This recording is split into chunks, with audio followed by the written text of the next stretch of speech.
Donc, il est 8h passé de 16 minutes. Nous le savons, vous attendez déjà Mamadou Alpha Barry.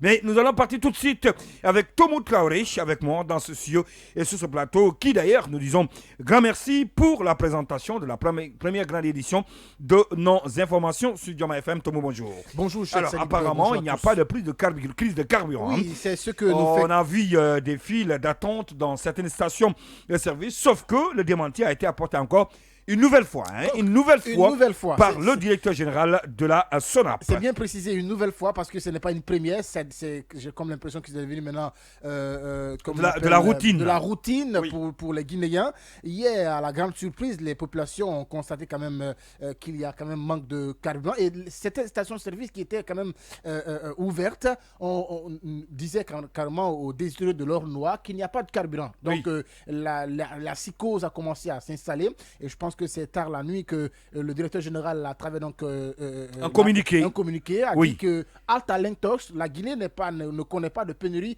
de carburant. Donc, à eux de nous rassurer, à eux de Alors, passer, qu'est-ce qui se passe exactement aux actes concrets. Il n'y a pas de pénurie de carburant. Pendant ce temps, on voit quand même la queue des files d'attente effectivement. au niveau de certaines stations. Qu'est-ce qui ne va pas? C'est à eux de nous expliquer. Alors, qu'on nous dise la vérité. C'est à eux de nous expliquer, mais en tout cas, sur le terrain, ce qu'il dit est en porte-à-faux avec ce qui se passe sur le terrain, quand même, si on doit quand même comparer les réalités. Il dit qu'il n'y a pas de pénurie, mais pendant ce temps, comme vous l'avez dit, dans les stations-service, quand même, c'est quand même une longue file indienne qui se constate de ce côté. Oui. Donc, à eux de nous dire, parce que techniquement, la dernière fois, on nous a dit effectivement que les stations-service qui se procurent, en tout cas, au niveau du dépôt de carburant, quand par exemple, votre station, dans une semaine, peut, en tout cas, revendre 10 000 litres, n'est-ce pas, et que vous constatez que oui, après ces rumeurs qui cousent les réseaux sociaux qui accusent le carburant, les gens prennent d'assaut. Vous préférez garder? Non, pas vous préférez garder, vous vendez peut-être plus que la prévision qui a été faite pendant les une semaine. Donc, au lieu de vendre les 10 000 litres pendant une semaine, vous vendez peut-être 5 000 litres en 2 jours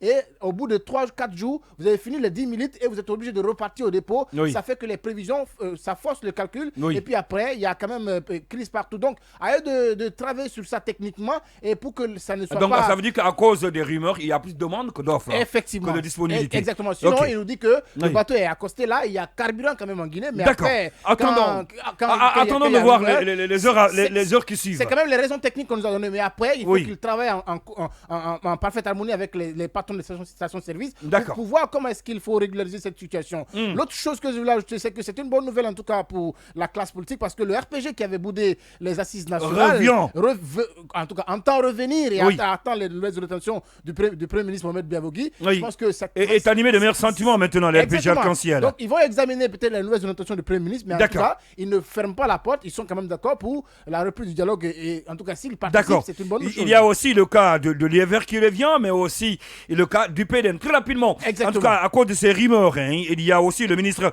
de l'enseignement préuniversitaire et de l'alphabétisation qui rassure, Guillaume Awing. Pour le moment, il n'y a pas de disponibilité des résultats du baccalauréat unique, si ce n'est que des rumeurs. Mais je pense qu'ils devraient aussi se dépêcher, comme ils l'ont fait avec le CE et le BPC. brevet. Et le BPC. Je pense qu'aujourd'hui, les rumeurs courent partout. Ils rassurent que rien n'est encore disponible. Si c'est disponible, ils vont revenir devant le public pour en tout cas communiquer. D'accord. Et après, il faut qu'ils accélèrent parce qu'aujourd'hui, on a vu les chiffres catastrophiques du CE et du BPC aujourd'hui. Les bacheliers. Parce que si les gens ne sont pas informés, ils sont obligés de créer de l'information. Exactement. Et c'est ce qui se passe. Il y a même certains qui ont déjà donné des statistiques sur les réseaux Donc, sociaux. il faut qu'ils se bougent et après nous communiquer les chiffres exacts, même si c'est à 5% cette année au bac, qu'ils nous disent effectivement pour qu'on nous dise. Pour qu'on prépare les mouchoirs, pour refaire justement aux candidats et puis qu'ils puissent plus pleurer. Très bien, Tomou Traoré, merci d'être passé dans cette émission. Comme le disait l'ancien président